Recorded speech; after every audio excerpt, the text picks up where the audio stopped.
Assalamualaikum warahmatullahi wabarakatuh. Bismillahirrahmanirrahim. Alhamdulillahi rabbil alamin. Alladzi khalaqal mauta wal hayata liyabluwakum ayyukum ahsanu amala. Asyhadu an la ilaha illallah wahdahu la syarika lah wa asyhadu anna Muhammadan abduhu wa rasuluhu la nabiyya ba'da. Allahumma shalli wa sallim wa barik ala nabiyyina Muhammad wa ala alihi wa ashabihi wa man tabi'ahum bi ihsanin ila yaumil qiyamah amma ba'du. Jamaah sholat maghrib yang dirahmati Allah subhanahu wa ta'ala, yang kami hormati pengurus ketua BCM dan jajarannya, dan juga ketua takmir serta jajarannya, majelis tabligh dan semuanya yang mudah-mudahan dirahmati Allah subhanahu wa ta'ala. Marilah kita bersama-sama bersyukur kepada Allah subhanahu wa ta'ala, karena malam hari ini kita masih diberi kesempatan oleh Allah untuk menambah bekal kita untuk menghadap Allah subhanahu wa ta'ala, yakni dengan menuntut ilmu. Mudah-mudahan kita semua senantiasa dirahmati oleh Allah subhanahu wa ta'ala sampai Allah memanggil kita. Amin Allahumma amin. Salawat serta salam senantiasa kita haturkan kepada baginda Nabi Muhammad sallallahu alaihi wasallam, yang mudah-mudahan dengan salawat yang kita baca tiap saat, tiap waktu, itu akan mengantarkan kita untuk meraih syafaatnya Rasulullah sallallahu alaihi wasallam. Jamaah yang dirahmati Allah subhanahu wa ta'ala, di dalam sebuah hadis yang diriwayatkan oleh Abu Dawud, Rasulullah sallallahu alaihi wasallam menyampaikan, kata Rasulullah sallallahu alaihi wasallam, al-jannatu mustaqatun ila arba'ati nafarin. Tema yang kami ambil hari ini adalah sebuah makhluk Allah yang tidak bisa disentuh dengan sesuatu kecuali sesuatu yang suci. Dan sesuatu itu, makhluk itu merindukan umatnya Nabi Muhammad sallallahu alaihi wasallam. Mudah-mudahan kita masuk dalam golongan tersebut. Kata Rasulullah, yang disebutkan adalah al-jannatu mustaqatun. Surga itu makhluknya Allah, ciptaannya Allah, dan hanya Allah yang bisa menciptakan ini. Tidak ada kecuali Allah subhanahu wa ta'ala yang mampu menciptakan. Maka makhluk yang bernama surga itu merindukan ila arba'ati nafarin, kepada 4 golongan. Dan Rasulullah melanjutkan hadisnya itu, yang pertama kata Rasulullah, talil Quran, orang yang gemar dengan Al-Quran, membaca Al-Quran, menghafalkan Al-Quran, dan juga mengamalkan isi daripada Al-Quran. Yang menjadi pertanyaan kepada diri kita semua, sudahkah kita membaca Al-Quran itu sesuai dengan petunjuk-petunjuknya? Karena orang membaca Al-Quran, satu huruf itu sudah mendapatkan pahala, dengan catatan yang dibaca itu hurufnya benar. Tidak hanya sekedar keluar dari lisan kita, tidak. Tapi benar sesuai dengan petunjuknya. Itu akan mendapatkan pahala. Namun sebaliknya, ketika satu huruf itu salah yang kita ucapkan, maka satu huruf itu akan menuntut nanti di hadapan Allah Subhanahu wa ta'ala. Satu huruf. Kita tiap hari membaca basmalah sudah berapa huruf. Tapi yang menjadi pertanyaan, benarkah yang kita baca basmalah itu sesuai dengan petunjuknya? Sedangkan orang yang terdahulu belajar bismillah, apalagi Al-Fatihah, 2 tahun, 3 tahun belum selesai, belum benar. Coba dengan kita yang sekarang, bangun tidur sudah bisa baca bismillah. Yang menjadi pertanyaannya kembali lagi, benarkah huruf yang kita baca itu? Kalau tidak benar, maka jangan heran ketika orang yang bisa membaca Quran cepat, mungkin secepat orang yang makan kerupuk lah misalnya. Renyahnya luar biasa, suaranya keras lagi, tapi tidak benar, tidak keluar dari hati. Sehingga lisan tidak bisa dituntun dengan hati, lepas dengan begitu saja, maka jangan harap kehidupannya akan mendapatkan kenikmatan dari Allah Subhanahu wa ta'ala. Jamaah yang dirahmati Allah Subhanahu wa ta'ala, orang yang membaca Al-Quran yang muncul dari hati akan terbawa semua anggota tubuhnya, bahkan bulu rambut yang ada di anggota tubuh kita itu akan berdiri semua.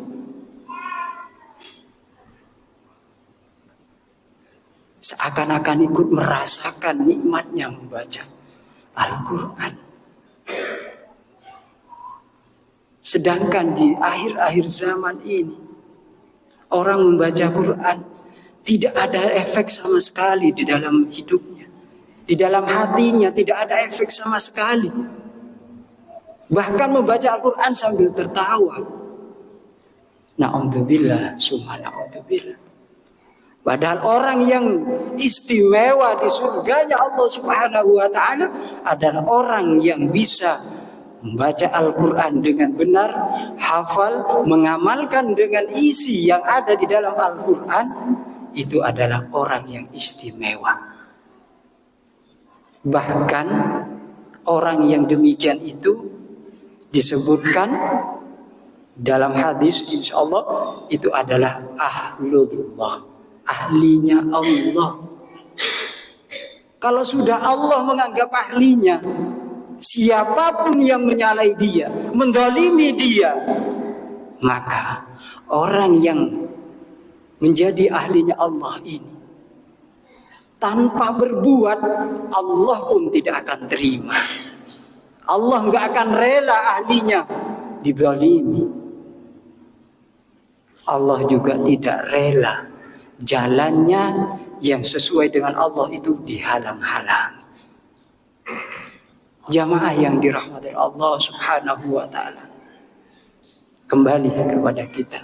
Apakah kita sudah mempersiapkan diri kita, generasi kita untuk menjadi orang yang dirindukan oleh surganya Allah Subhanahu wa ta'ala?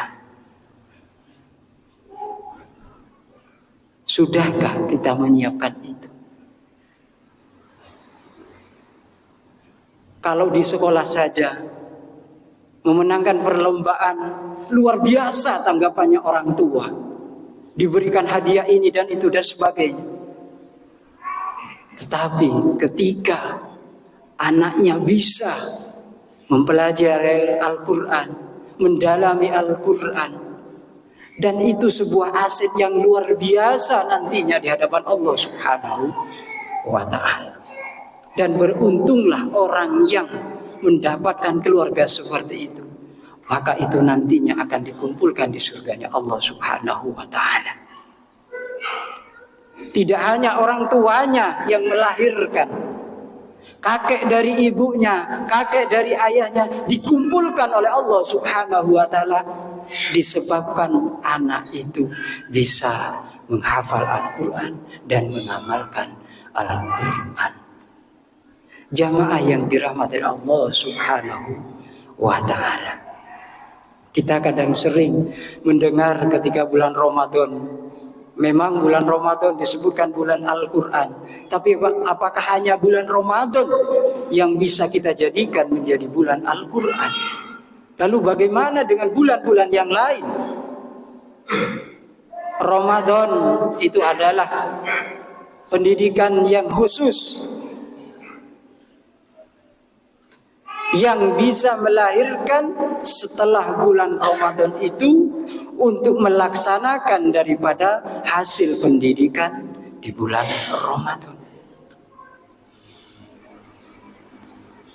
Bukan hanya sekedar musiman ketika kita membaca Al-Quran, mempelajari Al-Quran, ataupun menghafal Al-Quran. Banyak cara kita mendekat dengan Al-Quran. Banyak cara kita mempelajari Al-Quran. Namun yang menjadi kendala lagi bagi kita, seberapa kuat iman kita kepada Al-Quran. Seberapa kuat keyakinan kita kepada isi daripada Al-Quran. Padahal kalau kita sholat, kita baca ayat-ayat Al-Quran.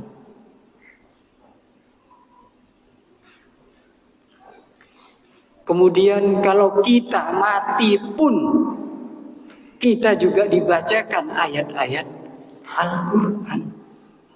Nah, kalau anak kita, generasi kita, tidak ada yang bisa membaca Al-Quran, kemudian orang tua ditanya oleh Allah Subhanahu wa ta'ala, mau keluar kemana kita? Sedangkan kita sudah berada di dalam kubur. Ditanya oleh Allah, anakmu sudah dikenalkan apa tidak kepada Al-Quran? Sampai di mana mereka mempelajari Al-Quran?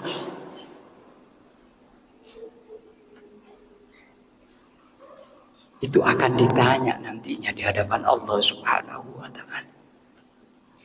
Tetapi kalau orang tua sudah mengenalkan dengan Al-Quran, kemudian anaknya mengikuti daripada anjuran orang tuanya, tradisi orang tuanya yang senantiasa membaca Al-Quran, tilawah Al-Quran setiap waktu, maka orang tuanya sungguh sangat bahagia.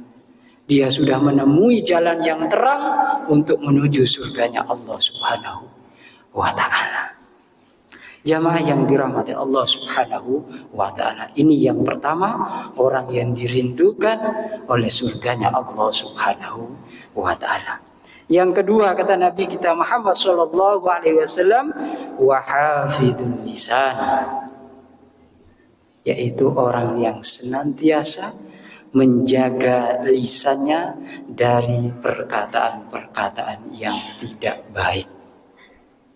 Bahkan di dalam ayat yang lain Allah menyebutkan, ya ayyuhalladzina amanu taqullaha wa qulu qawlan sadida. Wahai orang-orang yang beriman, kata Allah, pondasinya yang pertama adalah iman. Bertakwalah kepada Allah dan berkatalah yang jujur, apapun itu bentuknya, dalam keadaan apapun itu suasananya, maka dianjurkan untuk berkata jujur.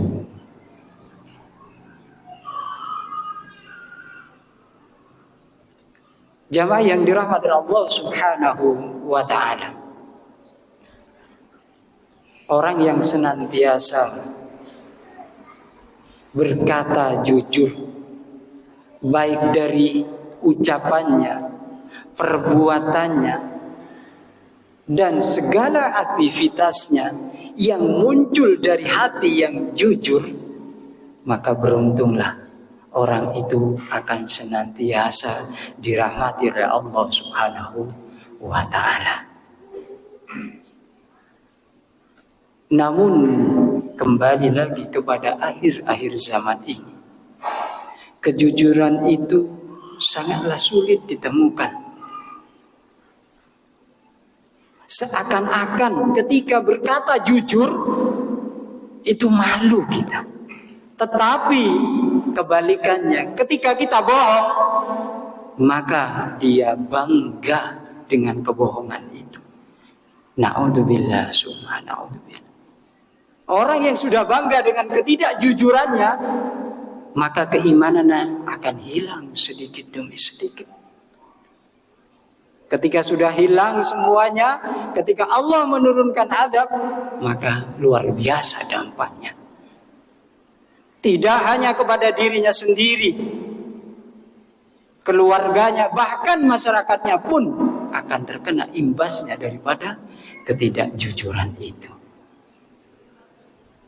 Jamaah yang dirahmati Allah Subhanahu wa ta'ala, tentu kita tidak ingin mengalami hal yang demikian.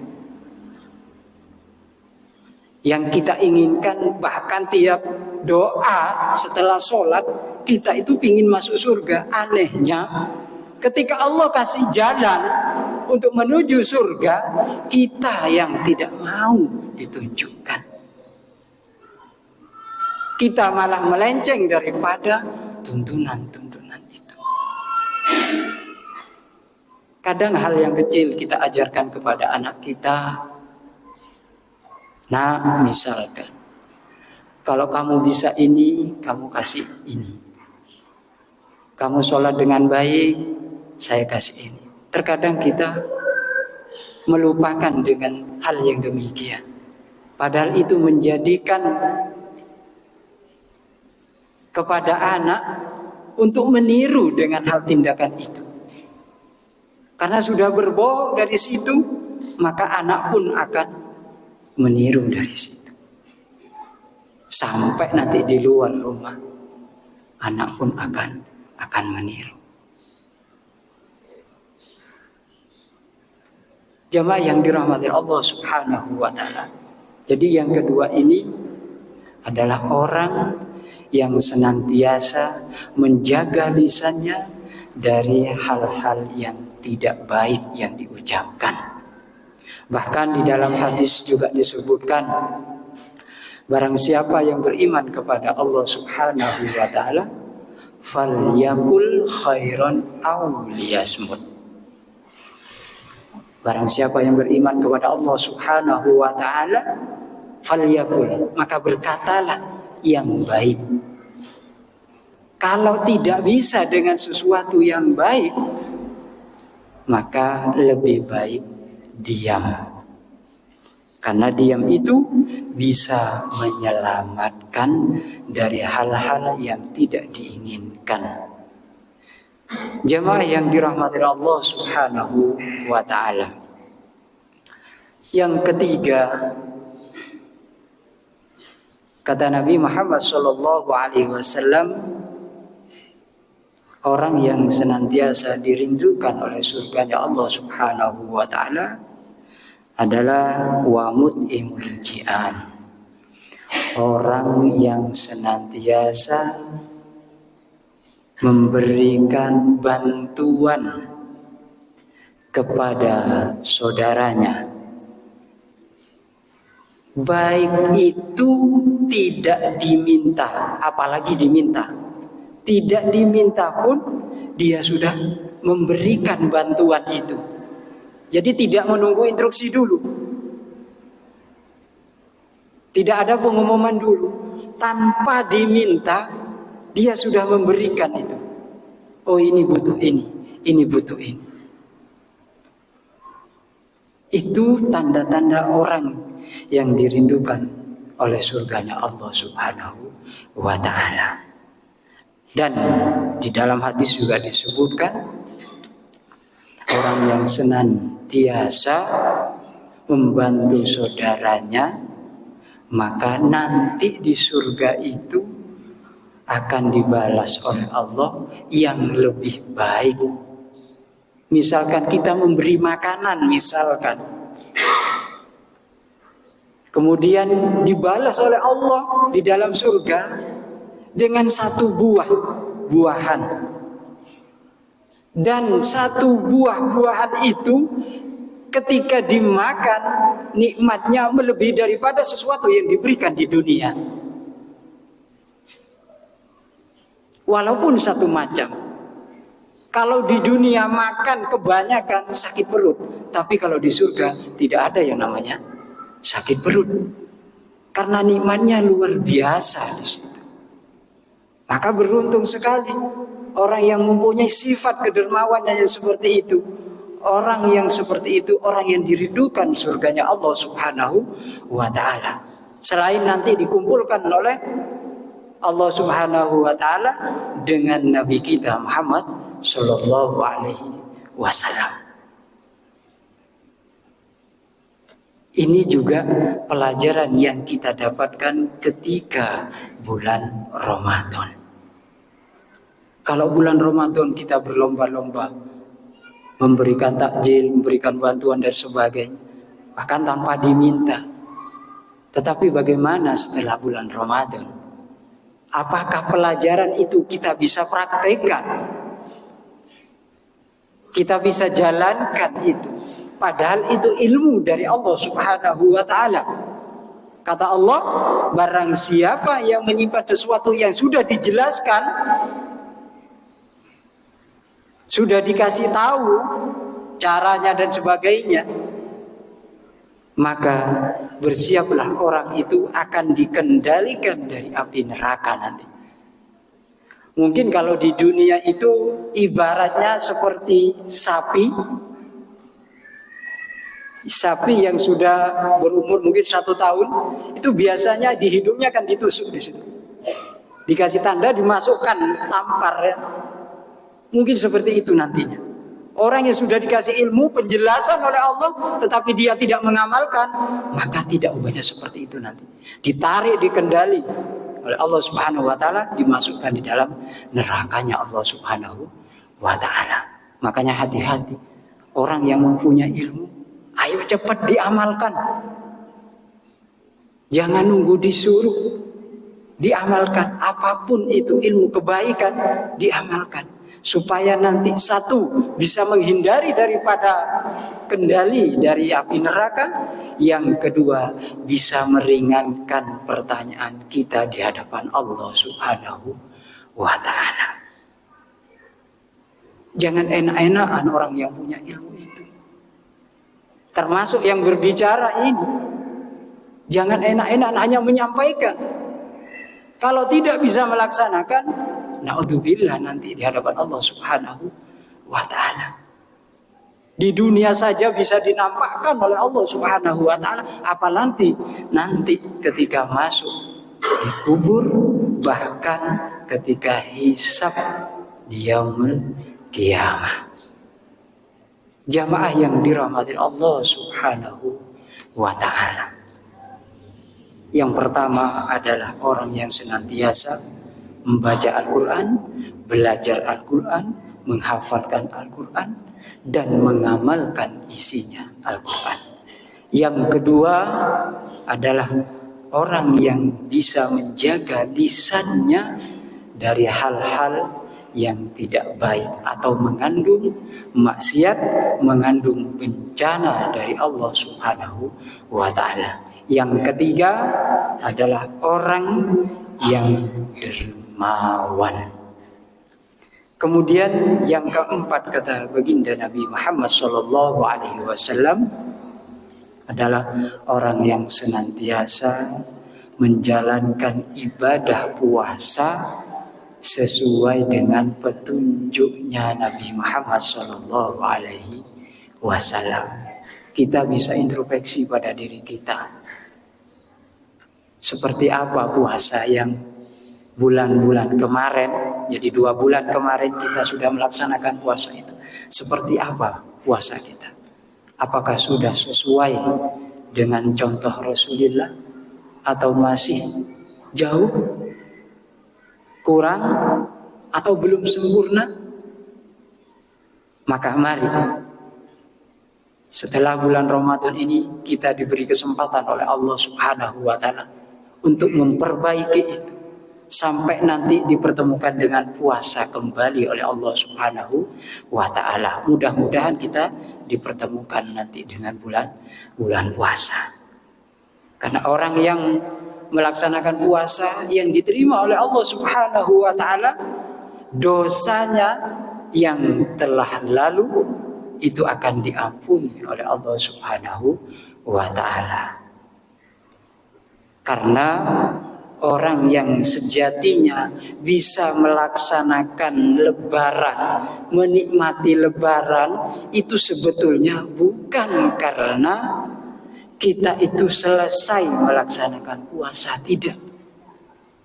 Bukan karena kalau kita sebelum puasa tidak punya ini, tapi setelah puasa bulan Syawal kita sudah mempunyai ini. Bukan itu. Atau bukan karena kita mendapatkan fasilitas, misalkan bajunya baru, kemudian makanan yang ada di situ juga baru. Bukan itu. Tetapi yang sebetulnya bisa menikmati dengan adanya hari raya adalah bagaimana dosa kita itu diampuni oleh Allah Subhanahu wa taala. Karena orang yang diampuni oleh Allah Subhanahu wa taala dosa-dosanya itu dipersilahkan masuk surga oleh Allah Subhanahu wa taala.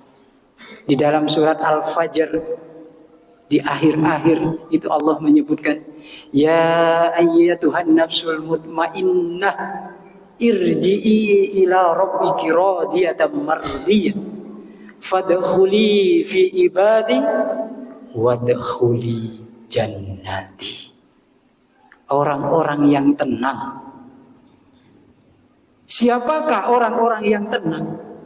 Orang yang sudah dosanya diampuni oleh Allah. Orang-orang yang sudah menjalani perintah Allah sesuai dengan jalannya, sesuai dengan syariatnya, juga sesuai dengan petunjuknya Rasulullah SAW. Itu orang-orang yang tenang. Sedangkan kita sekarang, anak-anak kita, saudara-saudara kita yang selama ini ketika berbuat baik sangatlah malu mereka. Tetapi ketika berbuat yang tidak baik, mereka tertawa selepas-lepasnya, selebar-lebarnya, tanpa menghiraukan akibatnya nanti di hadapan Allah Subhanahu wa ta'ala. Tidak sedikit kita jumpai mereka ketika berbuat dosa, tertawanya luar biasa. Padahal perintahnya Allah, sering-seringlah berbuat kebaikan, karena kebaikan itu akan menyelamatkan kita di hadapan Allah Subhanahu wa ta'ala. Apakah kita tenang sekarang? Sudah punya ini, punya itu dan sebagainya. Apakah kita tenang? Tidak. Kita tidak akan menjadi tenang. Kapan yang akan kita tenang merasakannya itu? Ketika Allah sudah selamatkan kita, ketika sakaratul maut, ketika masuk dalam kubur, lebih-lebih nanti ketika kita berada di hadapan Allah Subhanahu wa ta'ala. Coba kita resapi dengan ayat yang ada di dalam surat Ibrahim. Wa itta'adzana rabbukum la in syakartum la azidannakum wa la in kafartum inna azabi lasyadid. Jika kalian bersyukur, Allah akan tambah. Nikmatnya akan ditambah. Tapi coba perhatikan, wala in kafartum inna adzabi lasyadid. Sekarang apa yang tidak kita punya? Semuanya kita punya sekarang. Semuanya diberikan oleh Allah. Bahkan dibuka semuanya oleh Allah. Tapi ingat, ketika Allah sudah membuka dunia itu selebar-lebarnya, tidak sedikit orang yang merasa kufur kepada Allah Subhanahu wa ta'ala. Tidak sedikit, banyak yang kufur. Makanya hati-hati sebetulnya. Orang yang asalnya tidak punya, minta kepada Allah diberi, minta lagi diberi, terus diberi. Sama dengan Qarun. Gimana Qarun? Asalnya Qarun itu taat. Taat. Ketika diajak ibadah, taat. Karena tidak punya, kemudian minta dibantu. Dibantu, didoakan. Terus doakan, dikasih. Sampai lupa dengan ketaatannya. Bukan tidak taat Qarun itu asalnya. Orang yang baik. Tapi Allah gelincirkan karena kekufurannya. Makanya hati-hati ketika kita sudah diberikan semua fasilitas oleh Allah Subhanahu wa ta'ala, kemudian kita menjadi kufur, maka berhati-hatilah. Kita tidak hanya tidak dirindukan oleh surga, bahkan kita akan lebih lama nanti di nerakanya Allah Subhanahu wa ta'ala. Jamaah yang dirahmati Allah Subhanahu wa ta'ala, mudah-mudahan kita semua yang hadir ini menjadi hamba-hamba yang dirindukan oleh surganya Allah Subhanahu wa ta'ala, dan dikumpulkan dengan baginda Nabi kita Muhammad sallallahu alaihi wasallam. Demikianlah yang dapat kami sampaikan. Mudah-mudahan yang sedikit ini menjadi motivasi untuk diri kita, termasuk diri kami pribadi, untuk senantiasa meningkatkan kebaikan dan ketakwaan kita kepada Allah Subhanahu wa ta'ala. Kurang lebihnya mohon maaf. Akhirul kalam, assalamualaikum warahmatullahi wabarakatuh.